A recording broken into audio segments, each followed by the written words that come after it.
C'est l'heure de l'information sur ESAE TV. Mesdames et messieurs, bonsoir et bienvenue dans ce journal.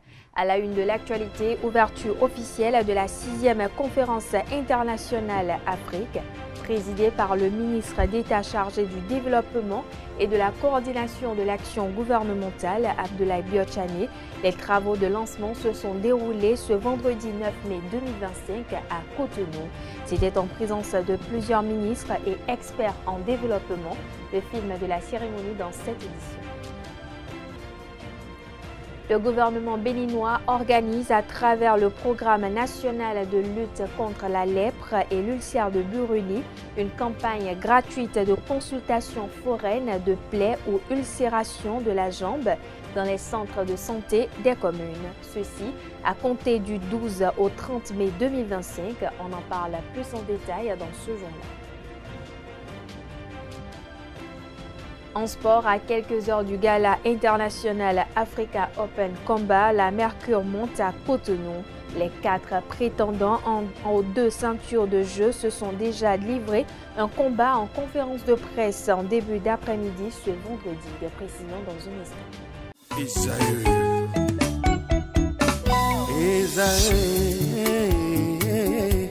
Vous recherchez une école de référence pour une double formation universitaire et professionnelle de qualité? Voici l'opportunité à ne pas rater. L'École supérieure d'administration, d'économie, de journalisme et des métiers de l'audiovisuel ESAE vous offre des programmes d'enseignement en licence et en master orientés vers l'emploi qui font d'elle une référence à travers les filières de l'administration générale et territoriale, l'administration du travail et de la sécurité sociale, droit, diplomatie et relations internationales, administration hospitalière, universitaire et intendance, journalisme et métiers de l'audiovisuel et toutes les filières des sciences de gestion. Une seule adresse, www.esae.bj.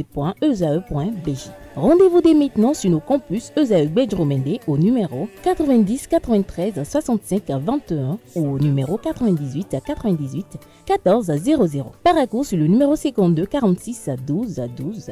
Aboumé-Calavi au numéro 52 88 44 44. Akpakpa au numéro 52 88 33 33. ESAE, l'excellence a un nom.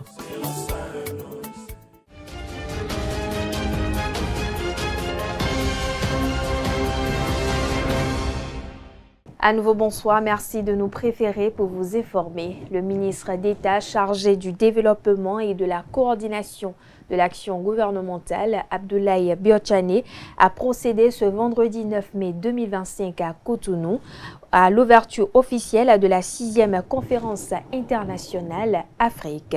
La cérémonie s'est déroulée en présence de plusieurs ministres et experts en développement. Le reportage avec Quentin Amoussou. J'espère quelques certitudes, mais où ceux qui sont dans l'action pourront tirer des enseignements sur ce que nous devons faire pour que nos pays progressent, pour que le continent progresse et pour que le continent reste un continent souverain. C'est donc dans cette attente que j'ai l'honneur de déclarer ouvert nos travaux. C'est sur ces mots que s'ouvre la 6e conférence internationale Afrique. Une volonté du groupe Initiative Afrique et le ministère du Développement du Bénin. Plusieurs sujets seront abordés au cours des échanges. Le premier sujet, c'est la réindustrialisation de nos économies avec intelligence et audace. Nous ne pouvons pas continuer à être des exportateurs de matières premières brutes. Mon deuxième sujet, c'est le renforcement de nos capacités scientifiques, technologiques et humaines.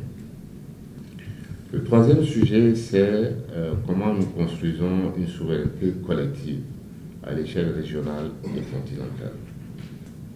Évidemment, enfin, il y a toute la question, tous les sujets de gouvernance qui nous interpellent. Les initiateurs de cette conférence ont opté pour un thème qui correspond aux réalités africaines. Le thème qui nous rassemble aujourd'hui, à savoir comment penser les souverainetés africaines dans un monde fracturé et incertain, prend tout son sens.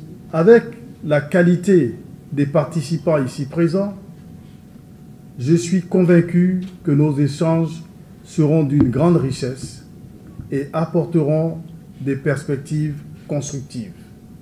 Aujourd'hui, malheureusement, Le grand problème du développement en Afrique, c'est le financement. L'Afrique a besoin de moins 400 milliards de dollars par an pour financer son développement. Je pense que c'est le moment pour l'Afrique de réformer l'architecture financière africaine pour que toutes les institutions africaines puissent travailler ensemble, main dans la main. Pendant environ 48 heures, les participants vont tenter d'apporter des réponses à ces différentes préoccupations. Je l'annonce au sommaire de cette édition, le gouvernement organise à travers le programme national de lutte contre la lèpre et l'ulcère de Buruli une campagne gratuite de consultation foraine de plaies ou ulcération de la jambe dans les centres de santé des communes. Ceci à compter du 12 au 30 mai 2025. Les personnes ayant des plaies qui ne se sont pas cicatrisées depuis plus d'une semaine sont donc invitées dans les centres de santé de communes. Dans un communiqué du ministère de la Santé en date du 8 mai 2025, il est précisé qu'à l'issue des consultations, les cas nécessitant une prise en charge spécialisée seront orientés vers le centre de dépistage et de traitement de l'ulcère de Buruli ou le centre de traitement anti-lèpre le plus proche. Le ministre de la Santé, Benjamin Humpati, invite les élus locaux, les leaders d'opinion, les acteurs communautaires et les populations à se mobiliser pour la réussite de la campagne gratuite de consultation foraine. On poursuit cette édition. Démarrée le 6 mai dernier, les travaux de la visite pays ont pris fin dans la soirée de ce jeudi 8 mai 2025. Il s'agit du deuxième cycle de mécanismes d'examen de l'application de la Convention des Nations Unies contre la corruption. Le secrétaire général au commissariat à la prévention de la corruption, Charles Atidéou, a mis un terme aux travaux. La cérémonie de clôture avec Quentin Amoussou. Durant ces 3 jours de travaux intenses et constructifs, notre pays a eu l'opportunité d'engager un dialogue ouvert, transparent et enrichissant avec les experts venus de la Suisse, de la Gambie, avec l'appui diligent et bienveillant des représentants de l'Office des Nations Unies contre la drogue et le crime. Nous avons ensemble revisité les engagements de notre pays, analysé les progrès réalisés, évalué les défis persistants et identifié de nouvelles pistes de renforcement de notre dispositif de prévention et de lutte contre la corruption, notamment dans les domaines de la prévention, de la transparence, de l'intégrité des agents publics et de la participation de la société civile. Le Bénin a adhéré avec conviction à ce mécanisme d'examen volontaire parce que nous croyons en l'utilité de l'évaluation par les pairs dans un esprit de coopération, d'apprentissage mutuel et d'amélioration continue. La rigueur méthodologique de cet exercice, tout comme la qualité des échanges que nous avons eus, viennent confirmer la pertinence d'un tel dispositif dans l'accompagnement des réformes nationales. Je me dois ici de saluer la qualité du travail accompli par les équipes suisses et gambiennes. Vos observations, vos questionnements et vos recommandations ont permis de nourrir une réflexion profonde sur l'effectivité de notre action et d'éclairer les perspectives d'amélioration dans un esprit constructif. Je tiens également à exprimer la gratitude du Bénin à l'ONUDC pour l'assistance technique constante, l'encadrement méthodologique et le soutien que vous ne cessez de nous apporter dans la mise en œuvre de nos engagements internationaux. Mesdames et messieurs, le Bénin ne ménagera aucun effort pour donner une suite diligente et concrète aux conclusions de cette visite. La prévention de la corruption est un chantier structurant pour l'État béninois qui s'inscrit dans la dynamique de l'assainissement de la gouvernance publique impulsée par le chef de l'État, son Excellence, M. Patrice Talon. Je me réjouis en cette occasion de constater que les efforts déployés par notre pays sont reconnus à l'échelle internationale et je puis vous assurer que le Haut Commissariat à la prévention de la corruption, fidèle à sa mission, continuera de mobiliser les institutions nationales, les acteurs de la société civile, les médias et les citoyens autour d'un objectif commun. Faire reculer durablement la corruption pour bâtir un Bénin plus juste, plus intègre et plus prospère. En réaffirmant l'engagement du Bénin à poursuivre cette dynamique, je déclare close la mission de visite dans le cadre du deuxième cycle d'évaluation de l'application de la Convention des Nations Unies contre la corruption. Une nouvelle étape franchie dans le cadre de la modernisation du cadre de vie. Le gouvernement béninois a procédé ce jeudi 8 mai 2025 à Porto Novo au lancement officiel de la commercialisation des logements économiques de la cité de la CNSS de Wando. Ce projet s'inscrit dans le cadre du programme d'action du gouvernement PAG 2021-2026, notamment à travers le projet emblématique des 20 000 logements. Lors de la cérémonie, le ministre du Cadre de vie et des Transports chargé du développement durable, José Tonato, a salué l'engagement de toutes les parties prenantes, en particulier la vision du président Patrice Talon, dont la détermination permet de concrétiser une transformation durable du pays. La cité de la CNSS de Wando est composée de 173 villas économiques de type F4, réparties sur près de 10 hectares avec un aménagement paysager soigné, des voiries modernes, des espaces verts et des infrastructures commerciales à venir. Située au cœur de Porto Novo, cette cité offre un cadre de vie fonctionnel proche des commodités, conçu pour favoriser la cohésion sociale et le bien-être des habitants.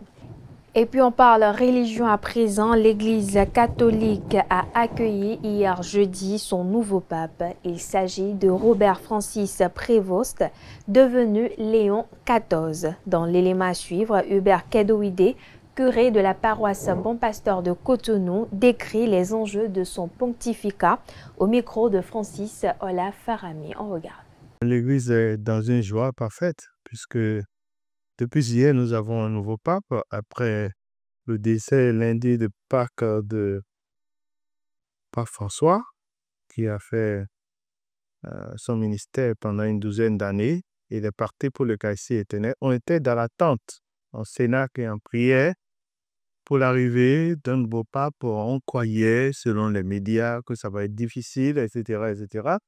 Mais en une journée et demie, voilà, le pape a eu son consensus et il est élu pape sous Léon XIV, qui est révélateur de sa sensibilité pour le social.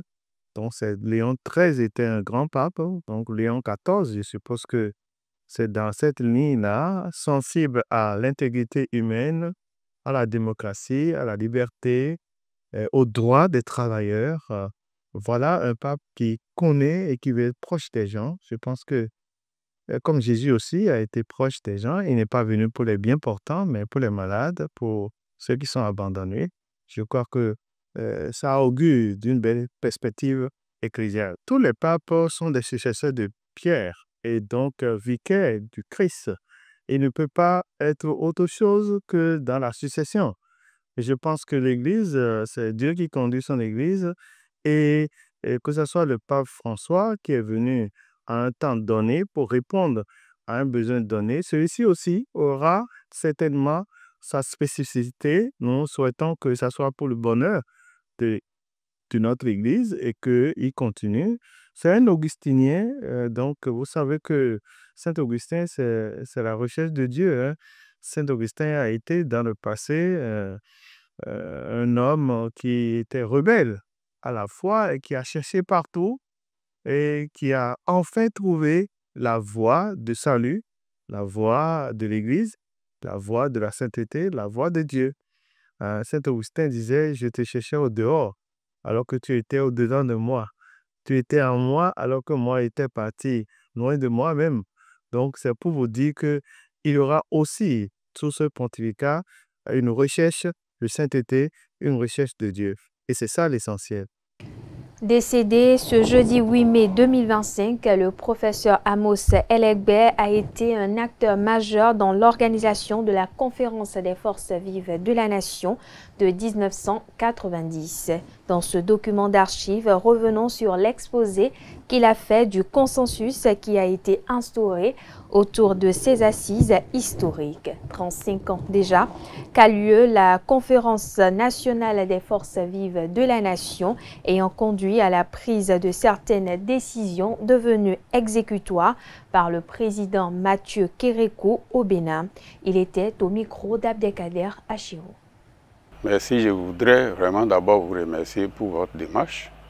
Je m'appelle Elegbe Amos, je suis professeur d'université. J'ai eu la chance, par la grâce de Dieu, d'occuper beaucoup de fonctions au niveau de l'État, ce qui m'a amené à être membre du comité préparatoire de la conférence nationale. Ce comité préparatoire a été présidé par le professeur ou le maître Dossou Robert et j'étais son rapporteur général. Nous étions 8 dans ce comité. 2 sont morts aujourd'hui. Permettez-moi de leur rendre hommage à ceux-là qui ne sont plus vivants. C'est le professeur Germain Kadia, ancien ministre de l'enseignement de base et de l'enseignement primaire, et du professeur Alidou, qui était recteur de l'Université du Bénin et à l'époque ministre de l'enseignement supérieur et de la recherche scientifique, qui était d'ailleurs mon adjoint comme rapporteur du comité préparatoire. La conférence nationale, je ne peux pas aller loin sans rendre hommage, comme je viens de le faire, pour mes amis, pour mes camarades de lutte, comme nous le disions à l'époque. Je dois aussi rendre hommage à tous les participants à la conférence nationale. Nous étions 503 et beaucoup sont morts aujourd'hui. Parmi les plus illustres, je citerai pour ne pas du tout allonger le débat, Monseigneur de Souza et le vénéré général Mathieu Kérékou. Que Dieu leur accorde la grâce et la miséricorde et les accepte dans son royaume, comme nous le disons, et que les bonnes œuvres qu'ils ont eu à faire sur cette terre puissent les suivre le jour où le Seigneur les jugera. Amen. La conférence nationale des forces vives de la nation, comme nous le disions à l'époque, a été convoquée par le président Kérékou. Suite à plusieurs situations qui se sont complexifiées. Par exemple, nous étions arrivés à un moment donné où l'État n'arrivait plus à assumer ses fonctions régaliennes. Plus grave, à payer les salaires de ses propres agents. Nous étions arrivés à un moment où l'école était bloquée. Nous sommes arrivés à un moment où le secteur financier et les banques étaient illiquides. Nous étions arrivés à un moment où le peuple avait perdu espoir en lui-même. Vous comprenez donc qu'il fallait, à un moment donné, s'arrêter. Et s'arrêter veut dire quoi? Puisque c'est Kérékou Mathieu a pris le pouvoir par un coup d'État. Le 26 octobre 1972, nous étions en 91, 19 ans plus tard, il était donc loisible de faire le point. Et ce point a montré de grandes faiblesses qui ont eu pour conséquence la situation que j'ai décrite tout à l'heure. Mais la plus grave erreur, c'était l'encadrement ou l'embrigadement de notre peuple par une idéologie, l'idéologie marxiste-léniniste. Beaucoup ne savaient pas ce que c'est que cette idéologie qui avait des fondements extra-africains, mais qui véhiculait un certain nombre d'idées qu'ils ont voulu expérimenter à l'époque. Mais ce qui est grave, c'est que le marxisme-léninisme travaille sur la base des classes. Ceux qui possèdent, ceux qui ne possèdent pas. Et les autres. Mais le peuple béninois, ça veut dire que si vous avez des classes, ça veut dire que vous avez les employés, les propriétaires et ceux qui ne possèdent pas. Ça veut dire que vous avez les bourgeois, les capitalistes, et vous avez ceux qui ne vendent que leurs propres forces physiques. Ainsi vu rapidement le marxisme-léninisme qui cherchait à réconcilier le peuple avec lui-même en disant « nous partagerons ensemble la prospérité que nous avons, donc il faut que l'État soit au centre de tout ». Et c'est ce qu'ils ont fait dans notre situation. Je ne vais pas aller loin dans cette analyse-là pour dire que la situation était tellement grave lorsque tout l'État, lorsque tous les domaines de la vie sociale sont bloqués, il fallait retourner en arrière. Et c'est pour ça que la conférence nationale a été convoquée pour le 19 février 1990 et le comité préparateur avait la charge de le préparer.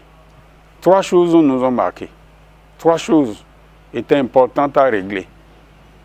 Et notre conférence nationale est particulière parce que le 7 décembre 1989, les instances supérieures de la nation, à savoir le président de la République, le conseil exécutif national qu'on appelle maintenant le gouvernement, et dont moi j'étais membre. Le dernier gouvernement qui s'appelle conseil dont j'étais membre, et les Robert Dossou, le bureau politique du parti qui dirigeait l'État 15 ans plus tôt, qu'on appelle le Parti de la Révolution populaire du Bénin, et puis l'Assemblée nationale révolutionnaire. Il fallait que ces institutions se mettent ensemble. Et quand ces institutions se sont mises ensemble, on a entériné cette situation et nous avons compris qu'il faut qu'on prenne des décisions idoines pour libérer le peuple béninois. De quoi? Première chose, de libérer de l'idéologie marxiste-léniniste. Premier objectif. Deuxième objectif, de faire participer la nation tout entière à l'animation de la vie politique à travers des partis politiques. Vous comprenez qu'à partir de ce moment, le PRPB, qui était le parti unique de l'État, qui était le parti unique de notre peuple, ne pouvait plus continuer. Donc nous avons dit, le 7 décembre 1989, que le PRPB devait cesser d'être un parti-État, devait cesser de réguler la vie politique nationale et que le PRPB, on instaurait le multipartisme au Bénin, c'est-à-dire le pluralisme politique. Ce qui veut dire que le PRPB pouvait rester, mais il ne dirige plus l'État.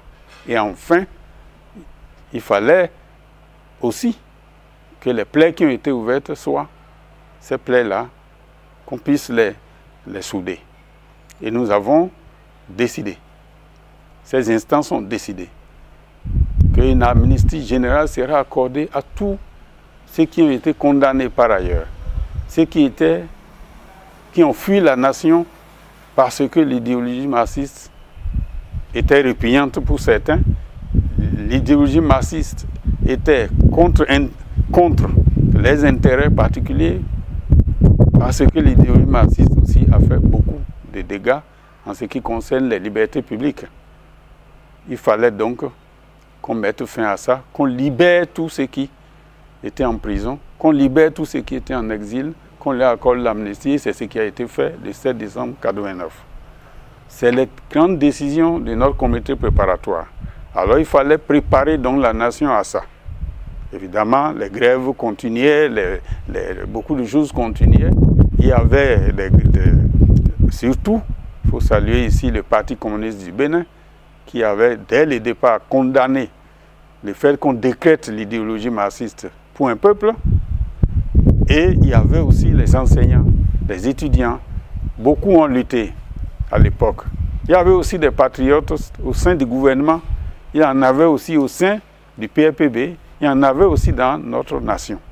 C'est tout ça là conjugué, tout cela conjugué qui ont dit nous allons en avant. Aller en avant veut dire appelons notre peuple et partageons cette expérience, ces conclusions avec le peuple à travers une conférence nationale qui n'est pas une conférence nationale exclusive.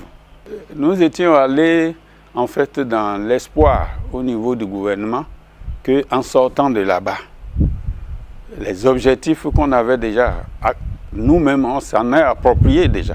On avait pris un certain nombre de décisions. Que ces décisions qui avaient été prises, et j'ai oublié de dire tout à l'heure que le comité préparatoire s'est basé surtout sur les contributions des Béninois.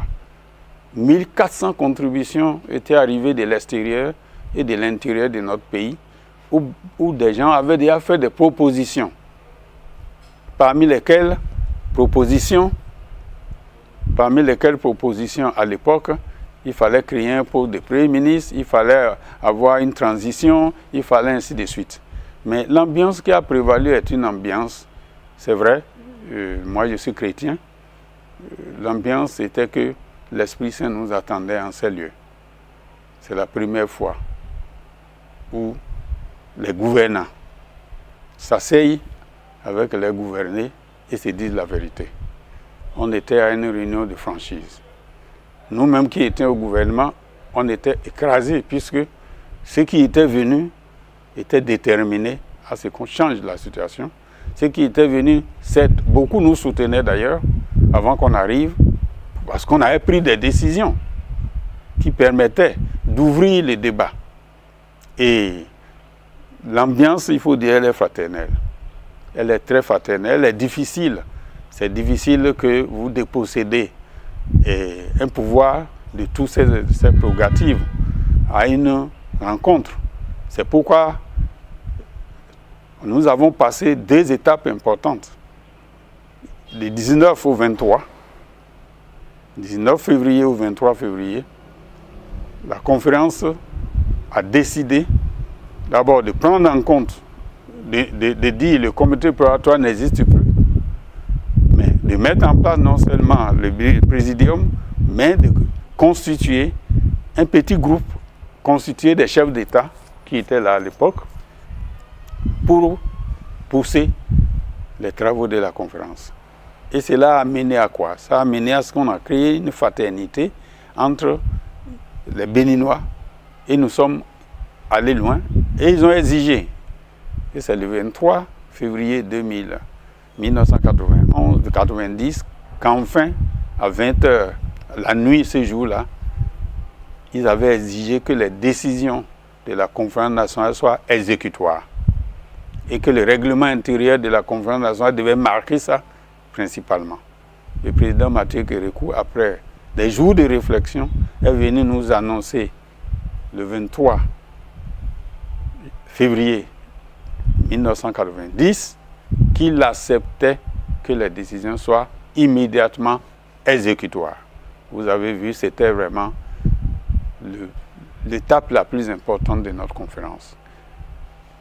Tous les bagarres antérieures, toutes les querelles intérieures, sur la manière d'analyser, sur la manière d'avancer ou de ne pas avancer, toutes les angoisses, tout sont tombées. Et ça a ouvert une autre étape, l'étape du 24 au 28. Cette étape était de construire maintenant une transition. Puisque le président Kérékou a accepté ça, la conférence nationale dit il reste. et va conduire la transition. Mais il aura un Premier ministre indépendant, comme on voit partout. Ce Premier ministre aura son gouvernement et le président Kérékou présidera cette transition avec 2 ou 3 collaborateurs. Donc voilà un peu comment je peux qualifier cette conférence nationale. Mais si vous voulez qu'on parle en même temps des résultats, on peut en parler. Alors, dernière phase de cette entretien, vous allez aborder les résultats de cette conférence nationale des forces de la nation et nous dire, est-ce que dans le contexte actuel de l'affaire, vous dites, est-ce que dans le contexte actuel, selon vous, le pays a besoin d'une assise identique à la conférence nationale des forces de la nation? Non, pas du tout. Le Bénin n'a pas besoin du tout d'une conférence nationale aujourd'hui dans la forme dans laquelle on était. La forme que notre conférence nationale avait adoptée est une forme qui s'adaptait à une situation particulière. Vous avez vu, j'ai dit tout à l'heure, les Français ont fait leurs premiers états généraux en France en 1789. Ils n'ont plus jamais fait d'autres états généraux. Ils ont exécuté des rois, ils ont exécuté des princes. Beaucoup de bourgeois sont morts. Le peuple a pris le pouvoir à place de la Bastille. Mais il n'est pas souhaitable que ces choses se reproduisent. Ce qui s'est passé à la conférence nationale, qui nous a amené à la conférence, je vous l'ai dit, à savoir que les leviers de commandement de l'État, tous ces leviers étaient morts. Plus grave, l'économie était donc morte. Plus grave, l'État n'avait plus de recettes suffisantes pour faire face à ces fonctions régaliennes. Plus grave, évidemment, il n'a plus d'emploi. Plus grave, l'école s'est arrêtée. Plus grave, évidemment, ne parlons pas des centres de santé. Donc, la situation était telle qu'on ne pouvait plus avancer. Aujourd'hui, depuis 30 ans, on n'est plus revenu à ces conditions-là. Aujourd'hui, si on doit aller à une conférence nationale, nous devons tenir compte des acquis. Vous voyez, on doit tenir compte des acquis. Et ces acquis politiques, ces acquis de la conférence nationale, il y en a 3 sortes. Le premier acquis, c'est pour savoir pourquoi on ne devait plus faire ça. Le premier acquis, c'était de dire que nous avons décidé que le peuple béninois doit être libéré. Libéré de quoi? Libéré de la parole, de l'expression, de l'organisation. Donc les libertés publiques devaient arriver. Le Bénin n'était pas fait pour être géré comme un peuple un peu militarisé. Les Béninois voulaient parler. Les Béninois voulaient apporter aussi leurs contributions au développement économique. Pourquoi pas? Prendre des initiatives aussi. À l'époque, l'État prenait toutes les initiatives. Il fallait donc libérer l'économie. Ce qui a été fait. Il fallait libérer les rouages économiques. Ce qui a été fait. Il fallait libérer la vie politique. Ce qui a été fait. C'est-à-dire quoi? Aller créer, aller animer la vie politique. Ceux qui veulent animer la vie politique, ce n'est plus le PRPB. Allez créer autant de partis politiques que vous voulez. Ça nous permettra d'avoir d'avoir des contributions plurielles et que chaque fois, nous devons chercher quelque chose d'important qui est sorti de la conférence nationale et qui aujourd'hui malheureusement est mis à mal. C'est le consensus national. Nous avons passé près de 2 nuits à définir ce que c'est que le consensus national pour toutes les questions d'importance et politique, socio-économique. National, nous devons chercher d'abord le consensus national. Ça veut dire quoi? Les Béninois ne s'aimaient pas, il faut qu'ils s'aiment. Les Béninois doivent développer entre eux l'amour. Et s'il en est ainsi, à chaque fois, pourquoi? On peut surmonter les obstacles par ce consensus national. C'est cardinal. Et plus tard, la Cour constitutionnelle va ériger ça en principe de constitutionnalité.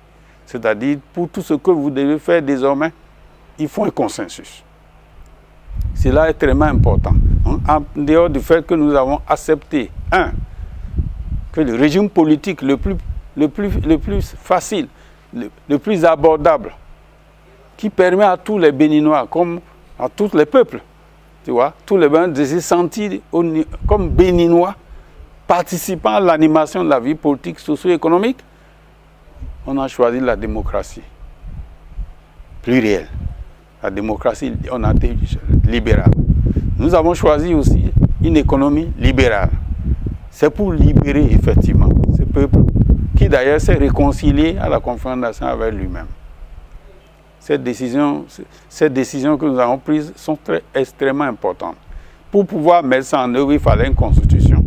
Et vous avez compris pourquoi la transition a mis en place un comité, une commission juridique constitutionnelle. Les constitutionnalistes se sont réunis et nous ont proposé un test pour aller au référendum et adopter une constitution. Nous avons dit à la conférence nationale que la constitution devait être consensuelle. Ça veut dire quoi? C'est une loi fondamentale. Si ce n'est pas consensuel, il y a comme quoi il y a un danger qui vous attend là. Et c'est pour ça que vous avez vu la complexité après le départ de Soglo, du président Soglo, la complexité avec Kerekwa et Yaïboni de pouvoir modifier la constitution parce qu'on cherchait coûte que coûte ces consensus.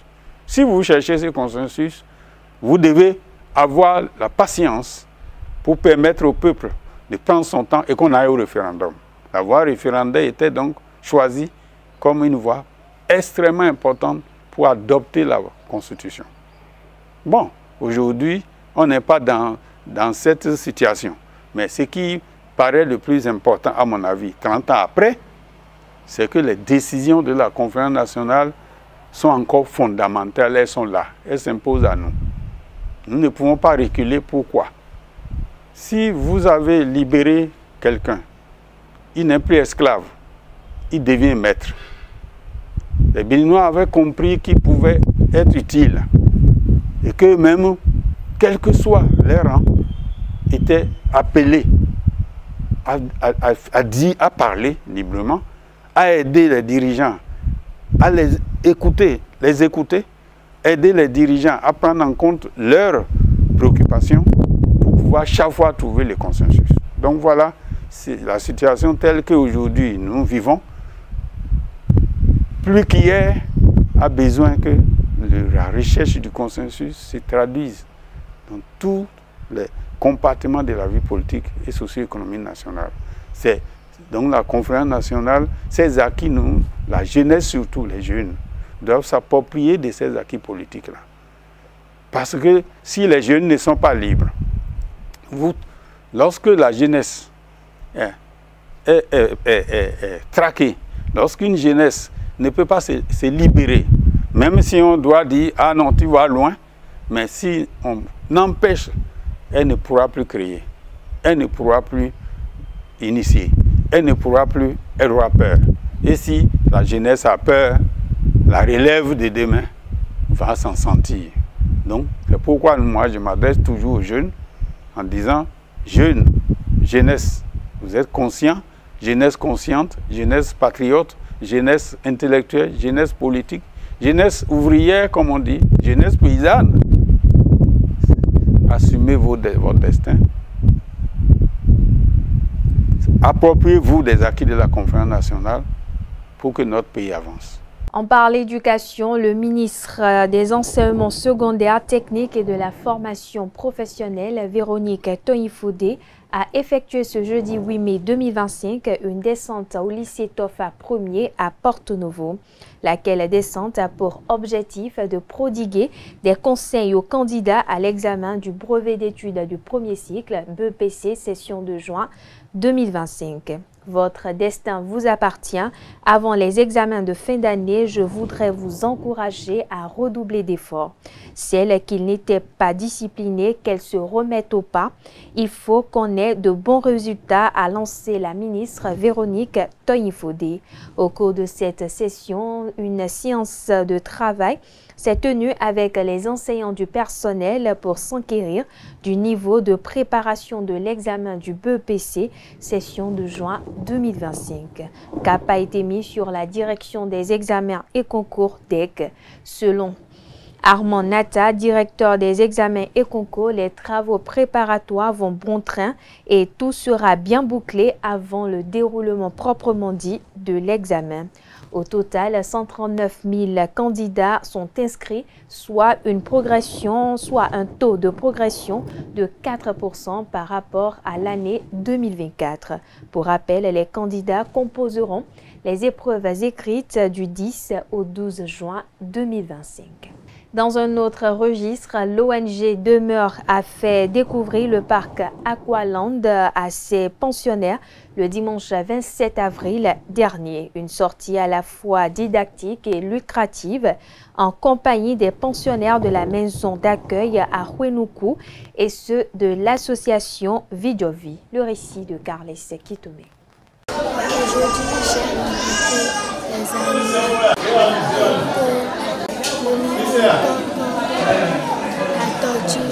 Joie, enthousiasme et curiosité sont les sentiments qui animent ces enfants venus de l'orphelinat Léon Obayomi Sacramento et des centres partenaires dans le respect du droit au loisir des enfants. Chaque année, nous finissons cette sortie-là afin de permettre aux enfants de quand même sortir des 4 murs de notre centre, de voir d'autres enfants, d'autres orphelinats et de faire des découvertes, de s'amuser tout simplement. Et vu qu'il y a un volet également éducatif, donc on a voulu les emmener ici pour qu'ils puissent découvrir un peu les différents animaux qui se retrouvent ici dans ce zoo à Guadeloupe. Bon, on a dit que c'est quand même une bonne idée de faire sortir les enfants pour se distraire, mais non seulement pour se distraire, mais pour se cultiver. Parce que nos enfants, en fait, quand tu les demandes, ils vont te dire qu'ils ne sont jamais venus à ces endroits.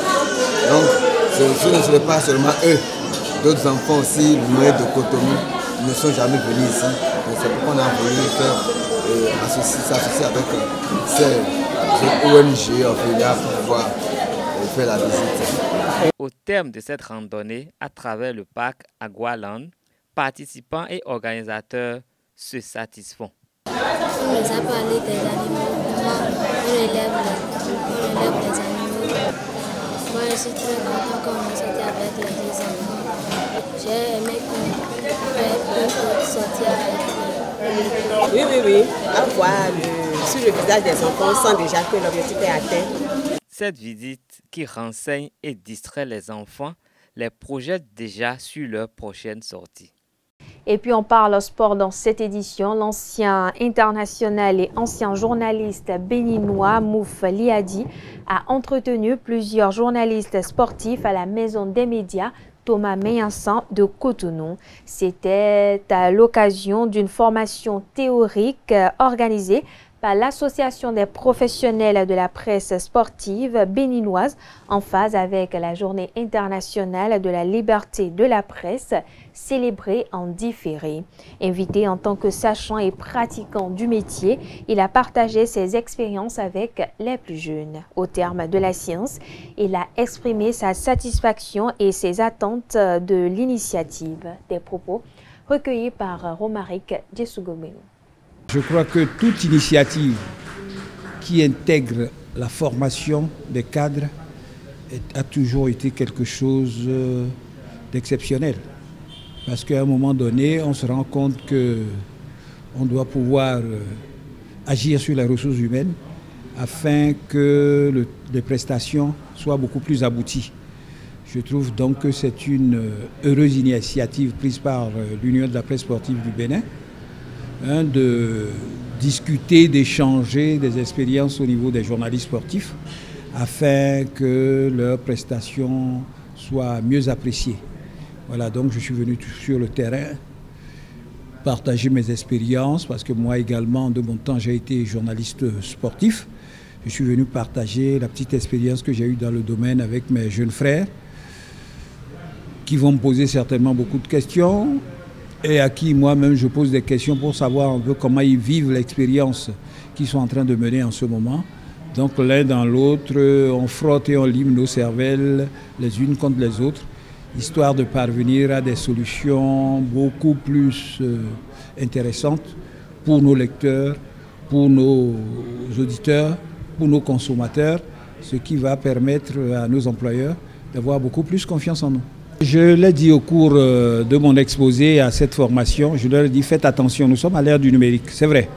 Les moyens techniques ont progressé, les choses vont plus vite, les recherches se font très poussées. Attention, c'est très bien. On a des machines aujourd'hui qui nous permettent en un tour de main d'avoir des informations venant de partout. Mais cela n'a pas fait changer le contenu de notre métier. Il faut vérifier les choses du tout au tout. Il ne faut pas se consacrer au sensationnel, parce que c'est des choses qui peuvent nous jouer des tours.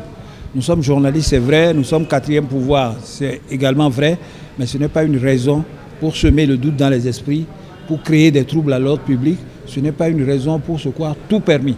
Le journaliste a également des responsabilités qui sont très très limitées et ces responsabilités doivent être contrôlées par lui-même. Une formation très poussée qui doit venir de lui-même. Il doit apprendre tous les jours à connaître son métier. Il doit tout faire pour s'améliorer et il ne doit pas se fier aux rumeurs, aux ragots, à ce que... Il ne doit pas faire du bidonnage, en quelque sorte. Je ne peux pas dire que juste après cette formation, tout de suite, les choses vont changer du tout au tout. Mais je m'attends à ce que les jeunes confrères que j'ai rencontrés ici ce matin m'appellent, me posent des questions par rapport à un certain nombre d'initiatives qu'ils vont vouloir prendre. Je souhaite vraiment que l'encadrement soit permanent, qu'entre eux, ils puissent échanger des idées. Je vais leur laisser mon contact afin que de temps à autre, s'il y avait des choses à faire, ils puissent me dire, doyen, si je vais dans tel domaine, dans telle direction, est-ce que ça pourrait, pour qu'on échange. Je voudrais vraiment être à leur côté de façon permanente pour vraiment qu'ils percent le plafond, comme on le dit. Je l'annonce au sommaire de cette édition à quelques heures du gala international Africa Open Combat. Le mercure monte à Cotonou. Les 4 prétendants aux 2 ceintures en jeu se sont déjà livrés un combat en conférence de presse en début d'après-midi ce vendredi. D'abord, l'Ivoirien CP Kougbo Arnold a martelé être venu reconquérir leurs biens arrachés par Arnold Nouati, ce que le Béninois n'entend pas de bonne oreille.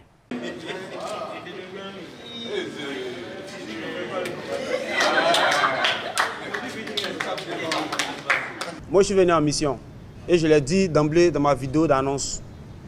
Voilà, et mon premier responsable vient de le signifier. Nous étions en examen quand j'ai appris qu'un Béninois est arrivé en Côte d'Ivoire. Et il est reparti avec quelque chose de très précieux qui nous coûte cher. Donc aujourd'hui, je suis en mission. Et cette mission, il n'y a pas 2 chemins dedans. C'est la victoire. Le retour au pays avec la ceinture. Donc je lui ai dit qu'il s'apprête, qu'il s'entraîne très bien. Parce que ça sera une fête, mais ça sera pas un jeu qui ne sera pas de l'amusement. Voilà. Donc nous sommes là vraiment pour repartir avec ce qui nous revient de droit. C'est-à-dire les 2 ceintures. Au-delà de ça, je tiens véritablement à vous dire merci et encore merci pour vraiment l'esprit de fraternité, l'esprit d'accueil. Parce que depuis nous sommes là, vraiment, nous sommes vraiment épatés par l'accueil, par vraiment les conditions dans lesquelles nous sommes. Vraiment, c'est vraiment chaleureux. Mais on ne va pas se laisser berner par ça. Voilà, on ne va pas se laisser berner par ça parce que je constate qu'on veut nous rassasier pour mieux nous dominer. Et nous, on ne va pas perdre de vue l'essentiel. Voilà, l'essentiel c'est de repartir avec les ceintures. J'ai entendu l'adversaire dire qu'il est en mission. Je suppose qu'il est barcelonais. Yami Yamal a failli à sa mission. Il va repartir avec une ceinture de taille. J'ai bien dit une ceinture de taille, ceinture de pantalon. Il a besoin de ceinture, il va repartir avec ceinture. Je ne vais pas beaucoup parler. Demain à 19 h, soyez présents, l'entrée est libre et gratuite. Je n'ai pas la force pour parler maintenant, mais on va parler là-bas. Je vous rappelle que le 11 mai 2024, j'étais en Côte d'Ivoire. C'est de là que j'ai ramené la ceinture Africa Open Combat de la première édition. Et il est venu prendre ça, il a dit, bon, on va faire ça bien quand même demain. Inch'Allah, Dieu nous garde. Dans le même registre, concernant la seconde ceinture en jeu, le Béninois Olatunde Aruna et son challenger ivoirien Aboubakar Forgo ont également été annoncés les couleurs.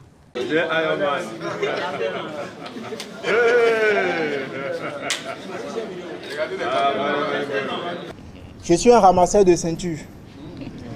C'est mon habitude. On me présente encore une. Je l'ai ici déjà. Il est venu pour arracher. Moi, je vais lui dire que non. Ce qui est pour moi restera toujours pour moi, Inch'Allah. Et demain, ça se passera où précisément?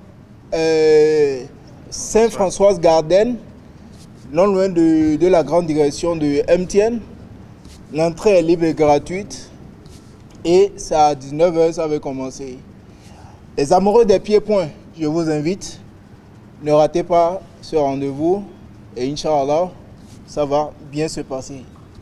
Ne pas forcer pour parler beaucoup. C'est demain, ça se passe, Cyril. Bon. Ce qu'il a dit, vraiment, il a bien parlé. Mais les prêts, si les prêts, il n'y a pas de problème, ça se passe demain, Cyril. Ça va aller, Inch'Allah. Il y a Dieu dedans. Et puis, hors de nos frontières en Tchad, au Tchad, autant pour moi, l'ancien ministre et directeur de cabinet du président Idriss Youssouf Boy a été condamné à 5 ans de prison plus une amende d'1 million de francs CFA pour corruption passive de ce vendredi 9 mai 2025. Idriss Youssouf Boy voit les charges de trafic d'influence et abus de fonction requises par le procureur disqualifié par le juge. L'homme d'affaires Abou Hachim Bouda, qui avait initialement porté plainte contre Idriss Youssouf Boy pour escroquerie, est condamné à la même peine, mais pour corruption active. Selon les informations, l'ancien ministre et directeur de cabinet du président aurait perçu plusieurs milliards de francs CFA de la part de l'homme d'affaires afin de lui garantir l'obtention de marchés étatiques. Les avocats d'Idriss Youssouf Boy annoncent poursuivre la bataille et faire appel immédiatement. Du côté d'Abou Hachim Bouda, les avocats estiment qu'il s'agit d'une très mauvaise décision du point de vue juridique. Direction la République démocratique du Congo à présent, le Bureau des affaires humanitaires des Nations Unies, en abrégé OCHA, a annoncé une baisse de près de moitié de ses objectifs d'aide, invoquant des déficits critiques de financement. L'appel aux dons lancé en février dernier portait sur 2,6 milliards de dollars, mais face à la faiblesse des contributions, la communauté humanitaire se recentre désormais sur les personnes les plus vulnérables. La suspension de l'aide américaine n'est pas étrangère à cette décision qui marque un sérieux recul dans la réponse aux besoins humanitaires en RDC. L'une des principales causes de cette chute est la suspension de l'aide américaine, l'USAID, qui représentait à elle seule 70% du budget humanitaire l'an dernier.